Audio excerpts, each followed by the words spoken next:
Welcome back. New York City under a code red alert this morning as a heat dome settles over our area for the next couple of days. We've been telling you and warning you the city's heat emergency plan is in effect, and the warnings are serious.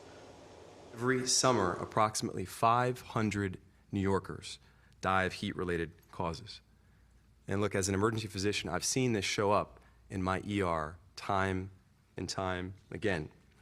It doesn't just cause heat stroke. It worsens heart conditions, lung disease, kidney problems. By the time somebody reaches me in the emergency room, we're often already behind. So the city now taking unprecedented measures to keep people safe. So here to tell us more about those measures is New York City's Emergency Management Commissioner Christina Farrell. So good morning, Commissioner. Thanks for being with us. Good morning. Thank you. So can you lay out the city's heat emergency plan, what exactly it looks like? Because I know there are some new measures now to make sure that New Yorkers stay informed. Yeah, for sure. So we have activated the heat emergency plan. Today, it's been warm the last couple days. Today, you can already feel it's going to be extremely hot, and then up until the weekend. One of the main tenets of the plan is cool options. So we have cooling centers. We have about 560 of them open today. Libraries, older adult centers, some pet-friendly places, all different. You can go to nyc.gov/beattheheat, find a cooling center near you if you don't have access to air conditioning.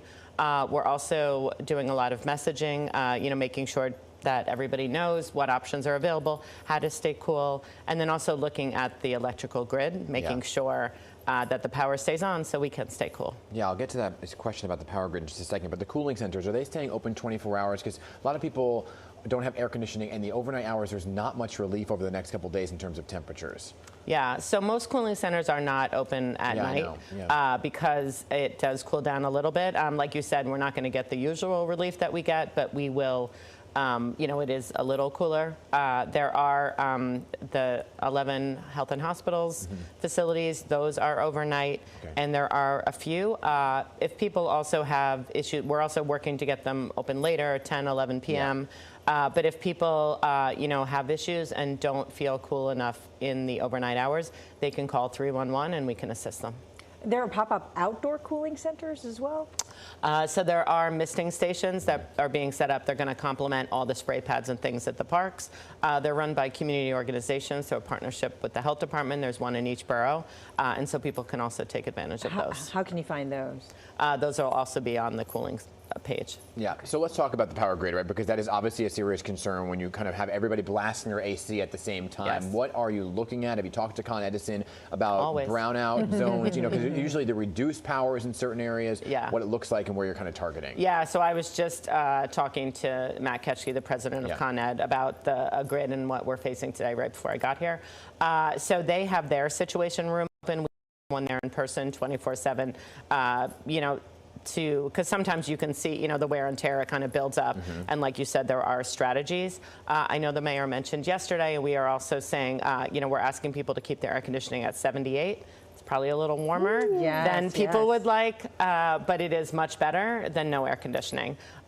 So we are asking people to, we're all in this together. Everybody's using from the same power grid. But are there areas that maybe you target in reducing power first because there's going to be a prone area that's going to have a surge? Yeah, so what we do is we work with Con Ed. They look around, and then they will do voltage reductions. So they can do a 5% or an 8%.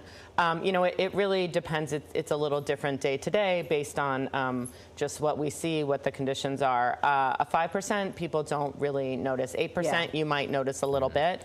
Again, it might be a little warmer than usual. It's going to be way better than having no power.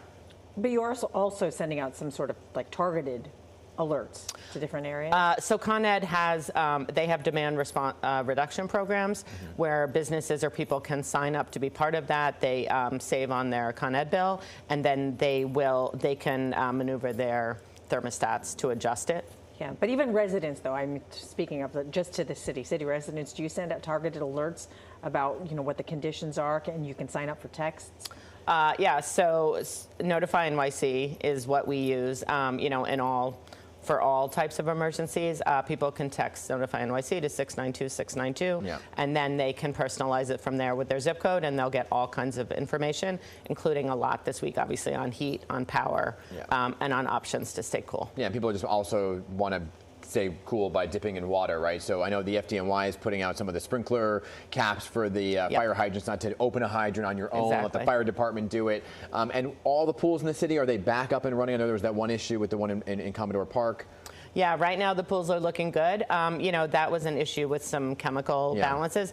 Those things obviously can happen. We do on Notify NYC, we have a pool group. If people are very interested, they can sign up for that. Parks also puts out a lot of information. Usually when a pool goes down, unless there's something mechanical, it's kind of a short-term thing. But once you get to the pool, you obviously want to jump in. The pools are also extending their hours until 8 o'clock to give people additional time to cool down. And like you referenced, the beaches are also open.